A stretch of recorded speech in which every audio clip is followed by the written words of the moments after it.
خدائے قدوس خدائے سالوس کے بابرکت مقدس نام میں سب دیکھنے اور سننے والوں پر خدا کا فضل، خدا کا اطمینان سدا قائم رہے۔ کلام مقدس میں سے زبور کی کتاب میں سے چند آیات پڑھیں گے۔ لیکن خداوند کی شفقت اس سے ڈرنے والوں پر ازل سے ابد تک ہے، اور اس کی صداقت نسل در نسل ہے، یعنی ان پر جو اس کے عہد پر قائم رہتے ہیں اور اس کے قوانین پر عمل کرنا یاد رکھتے ہیں۔ خداوند کا شکر کرو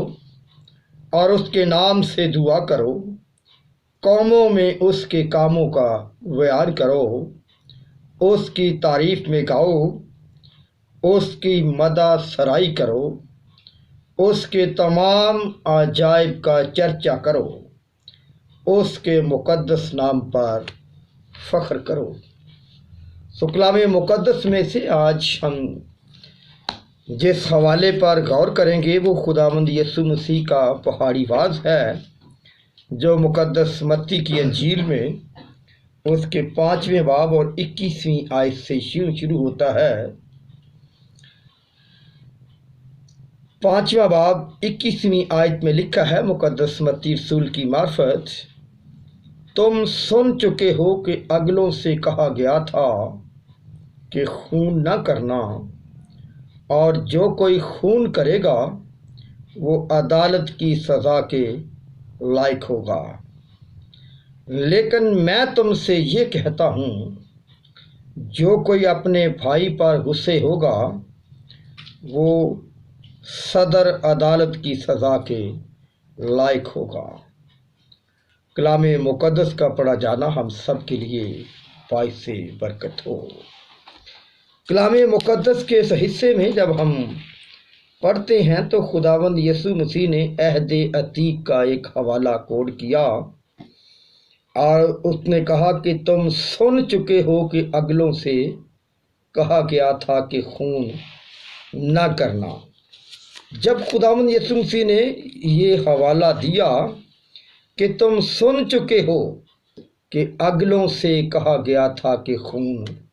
نہ کرنا، تو کلام مقدس میں ہم عہد عتیق میں پڑھتے ہیں کہ خداوند تعالیٰ نے مقدس موسیٰ کو اولڈ ٹیسٹامنٹ میں خروج مصر کے بعد شریعت دی، جو موسوی شریعت کے نام سے موسوم ہے۔ موسوی شریعت میں احکام عشرہ یا 10 احکام نہایت اہمیت کے حامل ہیں، اور خروج کی کتاب کے 20ویں باب میں مذکور 10 احکام کے 2 حصے ہیں۔ پہلا حصہ ہے خدا کا اور انسان کا آپس میں تعلق، اور پہلا حصہ جو ہے وہ پہلے حکم سے 4تھے حکم تک یہ بیان کرتا ہے کہ خدا اور انسان کا تعلق کیسا ہونا چاہیے، خدا کی پہچان انسان کی نظر میں کیا ہونی چاہیے، خدا کو جو درجہ دینا چاہیے وہ کس کوالٹی کا ہونا چاہیے۔ تو کلام مقدس میں سے ہم پڑھتے ہیں 2 حصے 10 احکام کے، اور دوسرا حصہ جو ہے وہ 5ویں حکم سے لے کر 10ویں حکم تک ہے، اور 5ویں سے 10ویں تک انسانوں کے درمیان تعلقات پر مشتمل ہے، اور 5ویں سے 10ویں حکم تک تمام احکام جو ہیں وہ انسانی تعلقات کی عکاسی کرتے ہیں اور انسانی حقوق کی ضمانت دیتے ہیں۔ چنانچہ آج ہمارے اس مضمون میں کہ تو خون نہ کرنا، یہ زیر نظر مضمون جو ہے وہ 10 حکموں میں سے 6واں حکم ہے، اور 6واں حکم یہ ہے کہ تو خون نہ کرنا۔ عہد عتیق میں توریت کی کتاب میں 6واں حکم انسانی زندگی کے حق یا حق جان کی طرف اشارہ کرتا ہے اور اسے محفوظ کرنے کے لیے دیا گیا ہے۔ لفظ خون نہ کرنا عہد عتیق میں 46 مرتبہ استعمال کیا گیا ہے۔ خون کرنے کا مطلب ہے کسی کی جان تلف کرنا یا کسی کی زندگی ختم کر دینا۔ یہ کسی ہستی اور وجود کو مٹانے کے مترادف سمجھا جاتا تھا۔ خون کرنے یا قتل کرنے یا مار ڈالنے سے انسانی زندگی ختم ہو جاتی ہے۔ یہ ایک ہولناک، ہیبت ناک، خوفناک فعل ہے اور زمین پر پہلا قتل انسانی خاندان کے اندر ہوا، جس کا ذکر ہم پیدائش کی کتاب اس کے 4 باب اور 8ویں آیت میں پڑھتے ہیں کہ آدم کے بیٹے قائن نے اپنے چھوٹے بھائی حابل کو قتل کر دیا تھا۔ چنانچہ یہ بات پھر کھل کر سامنے آتی ہے کہ خون کرنا نہایت غلیظ اور ظالمانہ جرم ہے اور خدا اس کا سختی سے نوٹس لیتا ہے، یہاں تک کہ خونی یا قاتل جو ہے وہ زمین کی طرف سے لعنتی ہو جاتا ہے۔ اور پھر گنتی کی کتاب اس کے 35واں باب اور 33ویں آیت سے ظاہر ہے کہ خون کا گناہ در حقیقت ایسا گناہ اور جرم ہے جو ملک کو ناپاک کر دیتا ہے۔ اگر آپ گنتی کی کتاب 35واں باب 31ویں آیت پڑھیں تو یہ سبق ملتا ہے کہ یہ قانون تھا کہ قاتل اور خونی ضرور ہی جان سے مارا جائے۔ خدا جو زندگی کا خالق ہے وہ نہیں چاہتا کہ زندگی کسی بھی صورت میں ضائع کی جائے، اور یہاں پر انسان کی زندگی کے نقصان اور خیال کو بیان کیا گیا ہے۔ زندگی کو ختم کرنا یا کسی شخص کو قتل کرنا ایک بہت بڑا جرم تھا اور جرم ہے، اور یہ جرم رہے گا۔ جب خدا نے انسان کو خون کرنے سے منع کیا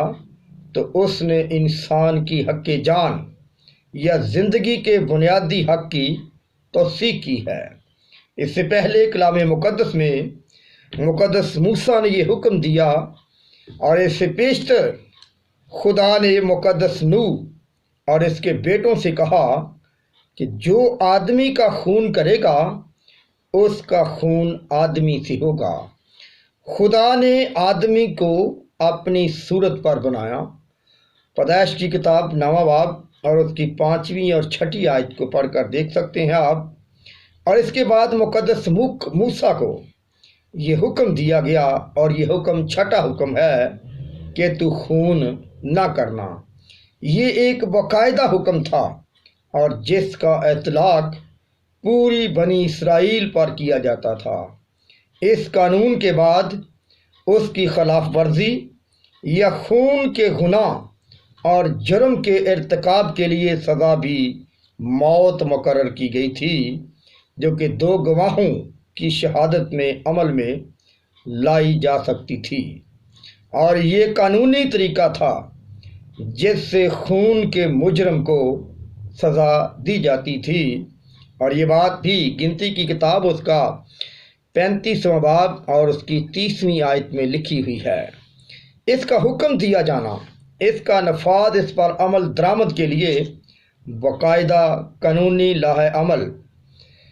یہ تمام امور اس بات کو ثابت کرتے ہیں کہ خون کرنا ایک نہایت ہی گھناؤنا فعل ہے اور خدا اس کو کبھی برداشت نہیں کرتا۔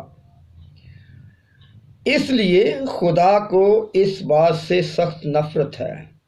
اور اس کی وجہ یہ ہے کہ خدا کے نزدیک زندگی بہت ہی اہم اور مقدس ہے۔ خدا اس کو قائم رکھنا چاہتا ہے، اور یہ حکم یہ تعلیم دیتا ہے کہ زندگی کے تقدس کو قائم رکھنا بہت ضروری ہے۔ اور جب ہم اس حکم کا اطلاق دور حاضرہ کی حالت پر کرتے ہیں تو اس سے بہت سے سوالات ابھرتے ہیں۔ مثلاً کیا جنگوں میں بہنے والے فوجیوں اور عوام کے خون، سزائے موت کے ذریعے سے مارے جانے والے لوگ اور اسقاط کے ذریعے ماں کے بطن میں مارے جانے والی جان خون کرنے کے مترادف ہے؟ اس کے علاوہ مذہب کے لیے مرنے اور مارے جانے والے لوگوں کا اس جرم سے کیا تعلق ہے؟ تو آج کی دنیا کے مشکل اور پیچیدہ سوالات کا جواب دینا آسان نہیں ہے۔ اسی طرح یہ بات بھی قابل غور ہے کہ شریعت میں موجود بت پرستی کے لیے موت کی سزا کا نفاذ کس حد تک جائز ہے، اور جہاں تک مسیحی نقطۂ نظر کا تعلق ہے، خون بہانا کسی بھی طریقے سے جرم ہے، کیونکہ اس سے زندگی کا تقدس خراب ہوتا ہے۔ اس حکم کے دیے جانے کا مقصد زندگی کو قائم اور محفوظ رکھنا ہے۔ کسی بھی طریقے سے اس کے قیام، استحکام اور تحفظ کو نقصان پہنچانا فی الحقیقت ناقابل تلافی جرم ہے، جس کی دولت، روپے پیسے، جنگ و دہشت گردی، کھانے پینے کی چیزوں میں ملاوٹ، زہر آلودہ چیزوں کے استعمال سے ضائع کرنا یا کسی بھی اور وجہ سے نقصان پہنچانا اپنی ہی نوعیت کے جرائم ہیں، جو خون کرنے کے جرم سے مہلک ہیں۔ اور ایک رائٹر بیکر اس امر کی تصدیق کرتے ہوئے یہ کہتا ہے کہ اس حکم کا مدار اس اصول پر ہے کہ خدا کی صورت کی چھاپ ہے انسان۔ پیدائش کی کتاب پہلا باب اور اس کی 27ویں آیت، پھر 9واں باب 6 آیت پڑھیں۔ اس صورت کا احترام کرنا ضروری ہے۔ تیسری یہ کہ اسقاط حمل، خودکشی اور کسی بھی وجہ سے مصنوعی طریقے سے زندگی کو ختم کرنا در حقیقت خون ہے، اور خون کرنے کی وجوہات انسان کے اندر موجود ہیں۔ ان میں غصہ، خوف، لالچ، دھوکہ دہی، سنگ دلی اور نفرت جیسی چیزیں شامل ہیں۔ دشمنی بھی خون یا قتل کی بنا پر ہوتے ہیں۔ جب تک انسان ان سب چیزوں سے چھوٹتا نہیں، اس وقت تک وہ خون کے جرم سے باز نہیں رہ سکتا۔ پھر مجرمانہ تفتیش، جس میں جبر و تشدد سے موت واقع ہو جائے، قتل ہی کے برابر ہے۔ اس کے علاوہ زندگی کے وسائل کو خراب کر کے زندگی کو کم کرنا بھی خون کے جرم کا حصہ ہے، اور اس کا مطلب یہ ہے کہ پانی، ہوا اور خوراک کو آلودہ کرنا بھی خون کے جرم کا حصہ ہے، کیونکہ اس سے انسانی زندگیوں کو نقصان پہنچتا ہے۔ اور جو لوگ ملاوٹ کر کے چیزیں بیچتے ہیں، جو زہر آلودہ چیزیں کر کے بیچتے ہیں، وہ بھی دراصل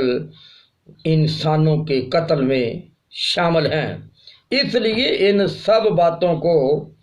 نہایت ہی سنجیدگی سے لینا بہت ضروری ہے۔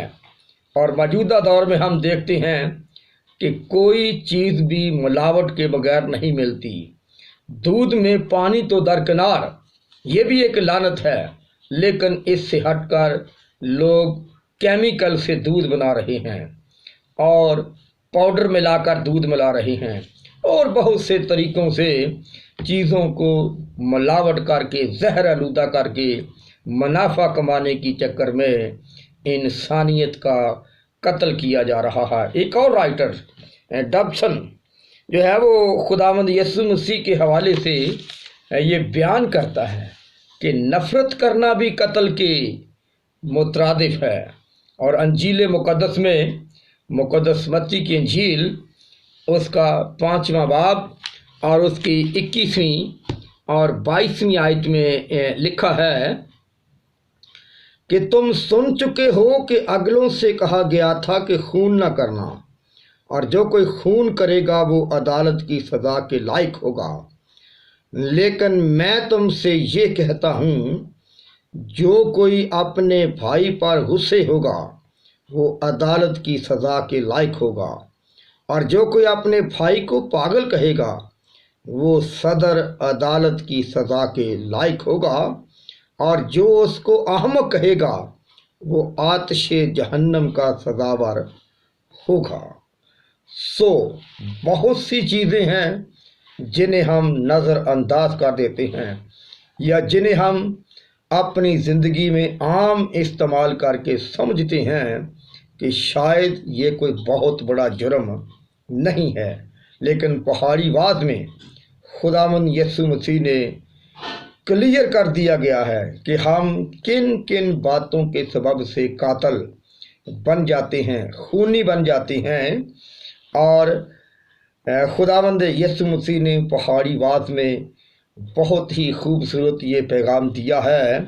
اور یہاں پر خداوند یسوع مسیح کے بیان کو خون کے جرم کی نسبت اور زیادہ مزید واضح کرنا بھی انتہائی ضروری ہے، جو مقدس متی نے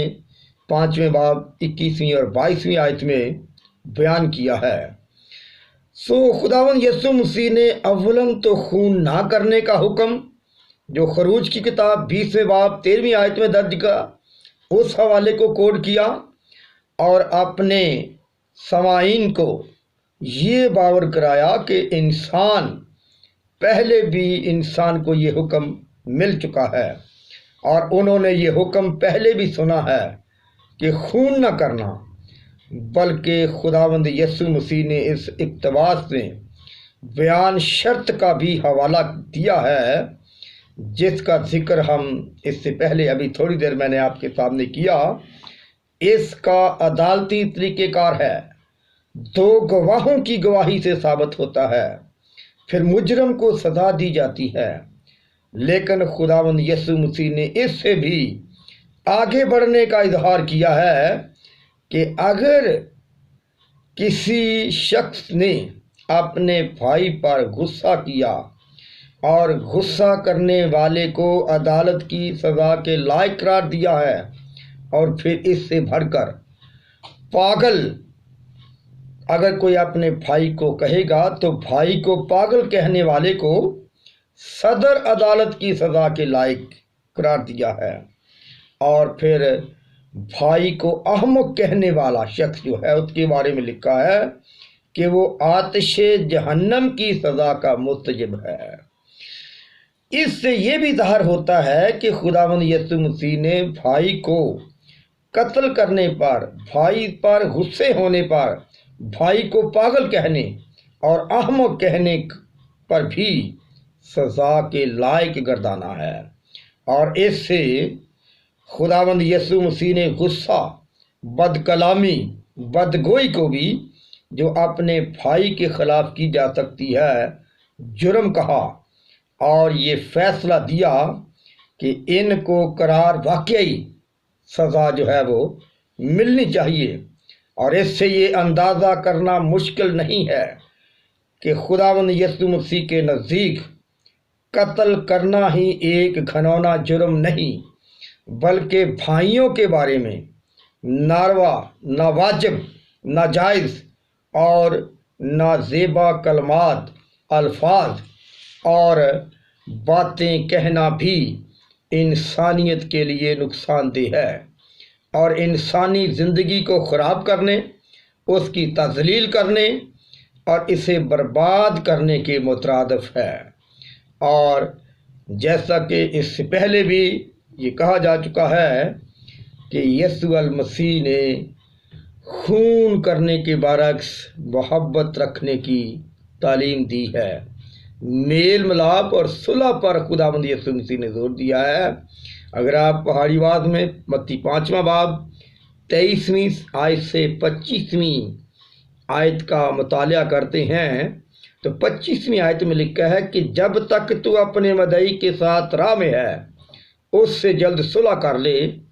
کہیں ایسا نہ ہو کہ مدعی تجھے منصف کے حوالے کر دے اور منصف تجھے سپاہی کے حوالے کر دے اور تو قید خانہ میں ڈالا جائے۔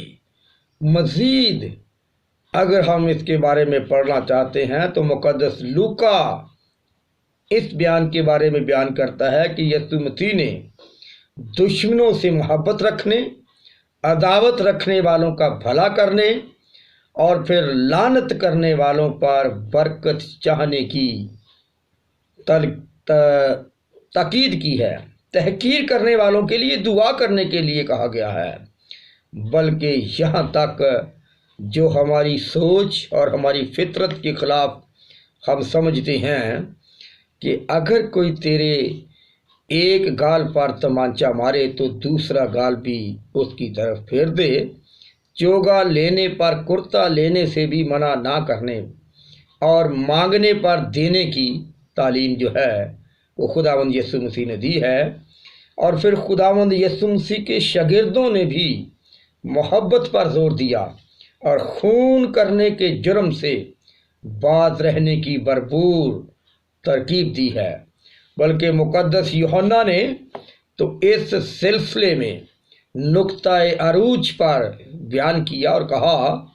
کہ جو کوئی اپنے بھائی سے محبت رکھتا ہے وہ نور میں رہتا ہے، اور جو بھائی سے عداوت رکھتا ہے وہ تاریکی میں رہتا ہے۔